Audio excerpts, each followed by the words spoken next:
recording for KD Chats here at Markham Street Films in downtown Toronto with MICHAEL McNAMARA and Judy Holm. How does it feel to have your film, Ice, Sweat and Tears, broadcasting tonight on CBC? Well, we're very excited. It's we haven't had this much excitement about a film in a long time. It's figure skating. It's on the CBC main network. The World Championships are next week, so it's very exciting. We're happy. Tell me a little bit about what initially got you interested in figure skating and a little bit about your brief figure skating career. Well, my brief figure skating career was when I was a little kid, about 5 years old. My parents sent me for figure skating lessons when I was living in Chicago. We moved to Windsor, Ontario, Canada, and my first time out on the ice, I showed up and I had this pair of skates, black ones, but with toe picks on them, and all the hockey skate wearing kids just laughed me right off the ice. I was completely mortified. I didn't put on skates again for a couple of years. So you didn't even have time to do one twirl or anything? I didn't do one twirl to wow them or anything like that. I think I was just too mortified. But so maybe, I don't know, so maybe I've always had a little bit of a prejudice. But Judy's a giant fan, and you know, in addition to being filmmaking partners, we're also life partners. Judy's my wife. So she watches every time there's a skating event on television, right? Mucha. Right. Yeah. I do. And I call to him when there's something amazing that happens, and he tries to show enthusiasm. Yeah. But now he has real enthusiasm. Yeah, I'm totally into it. Yeah, I mean, we followed some great skaters, and they're amazing athletes, as anybody who is a skating fan knows, and I think as anybody who watches the film will find out. While you were making the film, what was the most interesting thing that maybe you didn't know that you found out? I think neither of us, well, Michael didn't know, but I think I didn't appreciate the level of danger that was involved at all times. You know, you watch for the years, and there are accidents from time to time, and every once in a while someone kneecaps somebody like Tanya Harding, although that hasn't happened in a long time. But we, watching them practice every day and watching the way that they have to construct the routines, you really realize that every second out there is full of danger.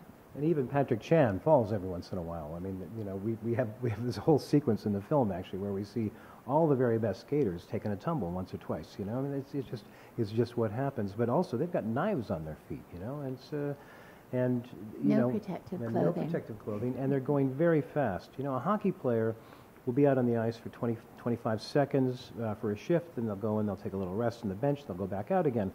A skater is out there for 3 or 4 minutes at a time, going full speed, with, you know, again, wearing no protection. Yeah. Heart rate's up to 209. 209 beats per minute.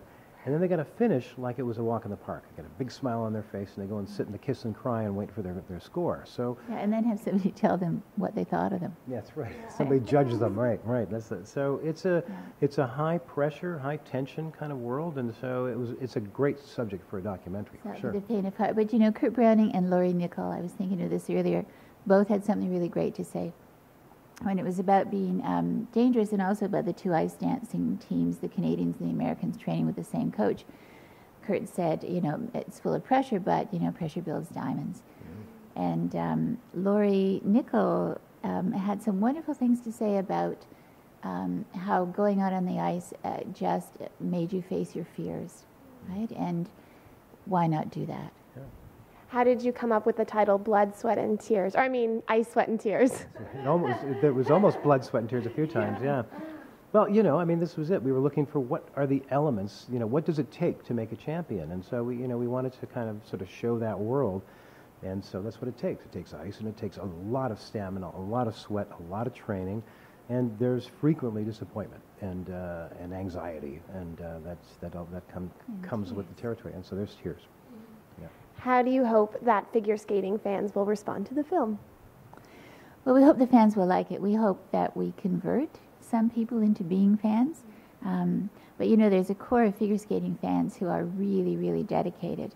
And you'll see in the film, and we were surprised and touched to see as we went around to competitions over the year, that the skaters interact with the fans, right? The fans aren't just out there sort of supporting and hoping that somebody will look at them. The skaters, you know, come up to them. They know who the ones are who come all the time, and they give them hugs and they talk to them. And it's a really interesting community. So we hope that they like it and we didn't get anything wrong. That's right. Yeah, I hope we got it right, but I think we did. Yeah. And you interviewed some legends as well, Kurt Browning, Elvis Stoico. How did you get in touch with them? Well, that's the other thing. Everybody's quite accessible in this world. I mean, they're really, really very It's a very Canadian thing too, perhaps, I guess, you know. But Elvis Stoico is living in Mexico these days, and he's taken up go-kart racing. So he's still a thrill seeker. And of course, Kurt Browning continues to be involved in the skating world. He does professional skating now. And, you know, when we talked to him, it was really interesting. He talked about the fact that, you know, the world has kind of changed a bit in terms of the kind of training that they get now. In his day, he says, you know, doing the quad, which is that spin where you go up in the air and spin 4 times and then come back down without falling. In his day, it was the Hail Mary pass of the figure skating world, meaning you kind of cross yourself, hope you know, throw yourself in the air and hope that you touch down. Nowadays, there's a science, you know. I mean, they have all this equipment. We film this, you know, something called a dartfish, where they can measure every rotation, every nanosecond of move in a very slow-mo camera, and it's pretty neat. There's a lot of technology involved now, but so now Patrick Chan has, you know, kind of got it down to a science. Great. And where's the best place to find out more information on Markham Street Films and on Ice, Sweat, and Tears online? I think the best place for Ice, Sweat, and Tears online is to go to the CBC website, cbc.ca, and they have, as well as information about the film, they have extra little bits. Yeah, we shot a bunch of stuff with a number of the other skaters. Andre Rogozin gives a kind of a forensic of all the different types of jumps that there are. So we did some extra interviews. There's facts and things like that. There's a little bit more with Marina. A little bit more with Marina Zueva. Always interesting. Yeah, she's pretty great. And so yeah, there's a whole lot of extra stuff that's on the CBC Doc Zone website, and then our own website is markhamstreet.com, and that markhamstreetfilms.com. Is it? Okay. All right, I haven't been there in a while, but there's lots of exciting things there. So yeah, people can check us out there as well. And do you think you'll be making more sport-related movies in the future? We'd like to. We like that world. You know, I'm a jock. Raised a jock. I'd like to do more of them. That's right. Now that I've gotten over my phobia after, you know, those problems when I was 5 years old, yeah, I'm into it as well. I think, you know, in fact, we'd love to do more skating stuff. It was a lot of fun, and it's a you know, an exciting and visually. I miss going to the competitions. Yeah, we got to go to all the competitions over the course of a year, and it was fantastic. Yeah. Well, we're going to try and go this year. We're going to definitely go to London and see the Worlds. Yes. Everybody should try to go to London and see the Worlds. Yeah. Thank you so much. Congratulations, and best of luck with the film. Thanks, Katie. Katie. I'm Katie Uhlmann reporting for Katie Chats here at Markham Street Films in downtown Toronto.